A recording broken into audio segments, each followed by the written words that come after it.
బిడ్డ, శుక్రవారం నా పవిత్రమైన రోజు. నన్ను స్మరించే హృదయం శుభ్రంగా ఉండాలి. ఉదయం త్వరగా లేచి స్నానం చేసి శుభ్రమైన బట్టలు ధరించు. నా ఫోటో ముందు నెయ్యి లేదా నూనె దీపం వెలిగించు. కుంకుమ, పసుపు, ఎరుపు పువ్వులు సమర్పించు. భక్తితో జపించు. ఓం దుం దుర్గాయే నమః 11 లేదా 21 లేదా 108 సార్లు. డబ్బు కోసమే నన్ను ప్రార్థించవద్దు. ధైర్యం కోసం, శక్తి కోసం, జ్ఞానం కోసం ప్రార్థించు. శుక్రవారం ఈ 3 పనులు చెయ్యి. ఒక పేదవారికి సహాయం చెయ్యి. ఒక చిన్నారి అమ్మాయికి పండ్లు లేదా తినుబండారాలు ఇవ్వు.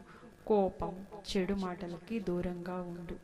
నీ విశ్వాసం నిజమైతే నేను నీ భయాలను తొలగిస్తాను. నీ కుటుంబాన్ని కాపాడుతాను. నీ జీవితంలో కొత్త అవకాశాలకు